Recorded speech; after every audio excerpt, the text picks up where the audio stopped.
Let me tell you, the gloves are off in Idaho. Lori Vallow-Daybell and her husband Chad, the so-called Doomsday couple, going after this prosecutor who's going after them. They want him booted off the case. Today, a day-long hearing, all done via Zoom, but they are trying very hard. And it all focuses around a secret recording that was made of the prosecutor speaking with Lori Vallow's sister. Take a look at what happened today. I believe the first witness that Mr. Pryor intends to call is Attorney Garrett Smith. He is the one who created the recording and provided it to counsel. Let's go ahead and place him under oath. Do you solemnly swear or affirm that the testimony you're about to give in the cause now pending will be the truth, the whole truth, and nothing but the truth, so help you God? Yes. Thank you. You strongly felt that Ms. Shiflett had been influenced by Mr. Wood. Is that correct? I was bothered by it to the point where I called Mr. Means and said, you ought to be aware of a few things. It concerned me that he was discussing potential death penalty results for my client. So she's paid the price for this forever, and I hate that for her. So I'm very conflicted. But I was going to ask you on the concealment, or not the concealment, but on the conspiracy to commit murder, what's the weight of that in terms of jail time? Is that a death penalty thing? Or it is a death penalty case in Idaho. Are you planning to ask for that for them, or do you not? We sure hope we don't. Okay. A lot of that will depend on her. Okay. It concerned me that he was discussing the theory of the case with my client prior to her being interviewed. He said, Lori hasn't told me very much about the kids, so there's not really much I can tell you about it. Right. Of course you said that. Welcome to Chad Daybell. So what I want to I have my own opinions formed of him. I bet you do. Yeah. He's highly manipulative. Yeah, I see that. I'm not going to say he's highly intelligent, but you don't have to be highly intelligent to be highly manipulative. She actually was talking with Chad about talking to us before we found the bodies, just a few days before, and he talked her out of it, which is too bad. It would have been better for her to tell us. Yeah, sure would have been. I mean, we were actually just finishing up our warrant on the day that she said that. It concerned me that he was saying things about Mr. Means and his competency to handle this case.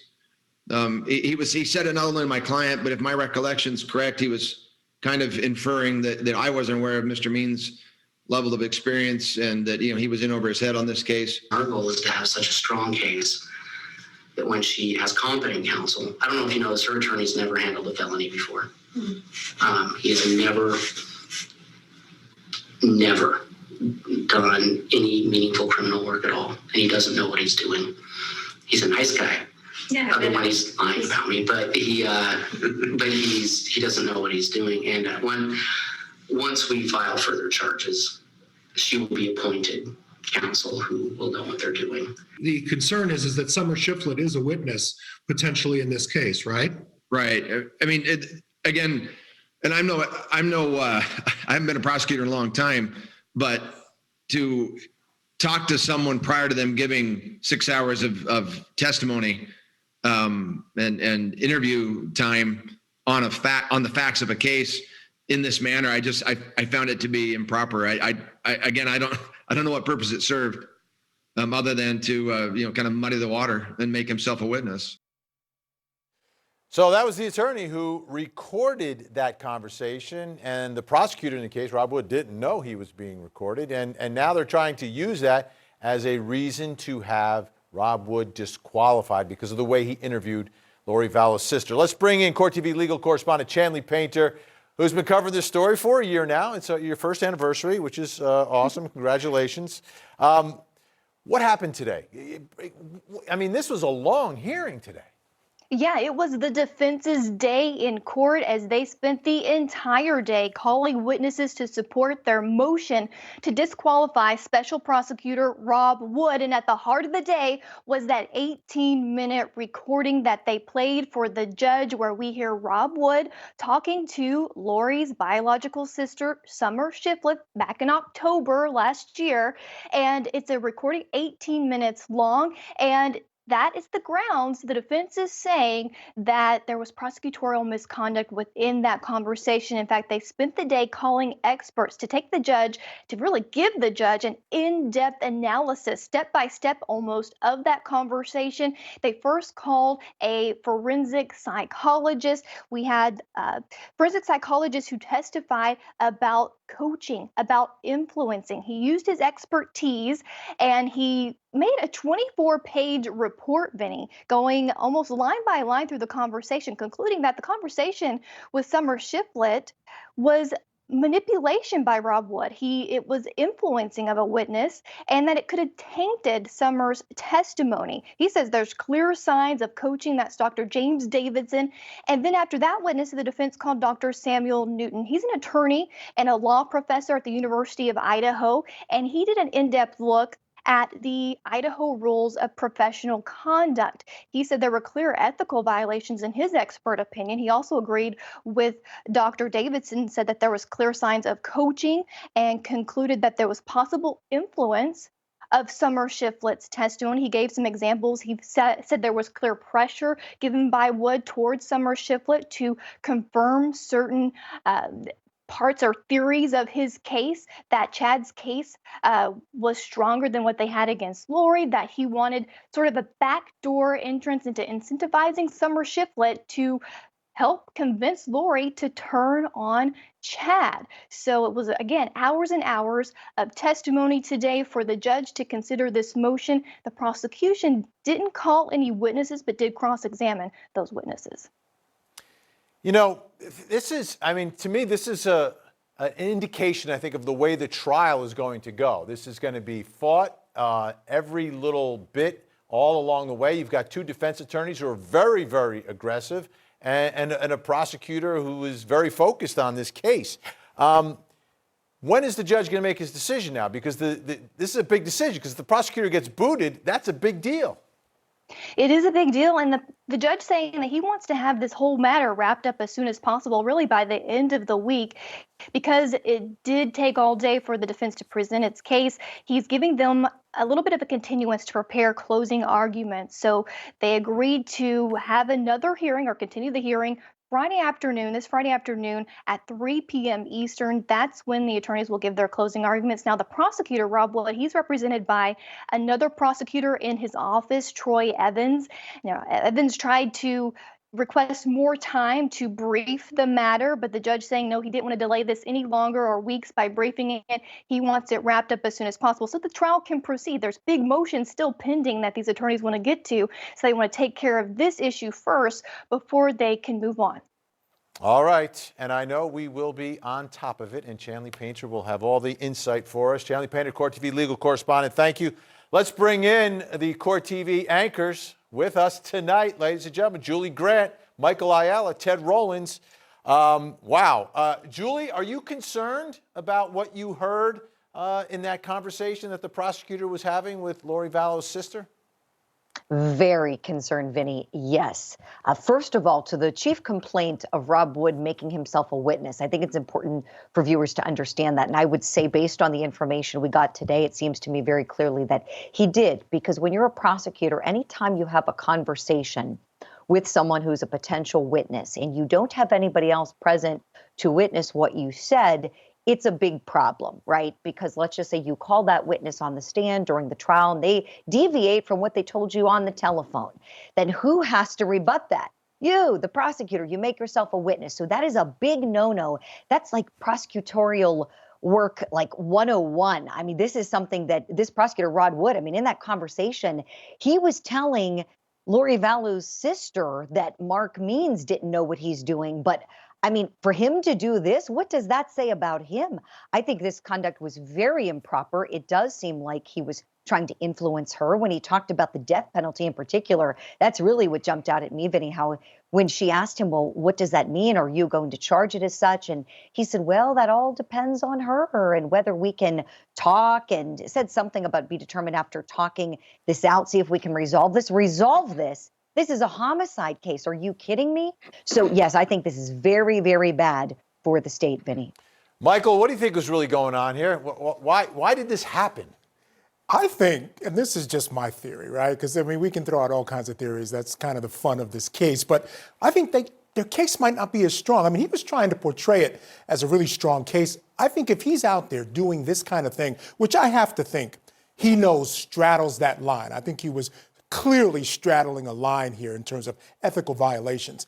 I think he's worried about his case. And I think the only way he can secure what he really wants in this case, which is justice for the kids, is to get Vallow to turn on Daybell, right? So the only way, or one of the ways he's trying to do that, is by getting her sister, who talks to her, I guess, fairly regularly, to convince her to do that. Perhaps sitting in a cell is helping her along with that, but he's saying, okay, let me get this person on board with that idea as well. And if he can get her to do that, then maybe that helps his case.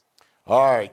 Ted, I want you to listen to another part of the conversation because this revealed something that we all suspected, but I guess now we have it confirmed. Let's take a listen. As a prosecutor, like you take to trial and you win, and you're like, even at the end, you're like, well, nothing good is, it's all bad. Yeah. It's all bad. No. The one thing, I said this to someone the other day who knows your sister, is our goal is sometimes you get a murder and all you have is that murder and you just have to run out and charge it and then kind of put it together. We were able to put them in jail with a high bail and these lower charges and put together a case. And our goal is to have such a strong case that when she has competent counsel, I don't know if you know this, her attorney's never handled a felony before. He has never done any meaningful criminal work at all, and he doesn't know what he's doing. He's a nice guy. Yeah. Otherwise, he's lying about me, but he doesn't know what he's doing. And once we file further charges, she will be appointed counsel who will know what they're doing. And our goal is to put together such a case that they're smart enough to say, it's going to be better to talk. You know, Ted, as I listen to that, I don't want to be misinterpreted here. We did not suspect that Mark Means did not know what he's doing. Has nothing to do with what we suspected. No. What we suspected was that the prosecution is looking to put together a murder case here and is trying to build this thing. But where they are now is they're not there yet. It's unbelievable.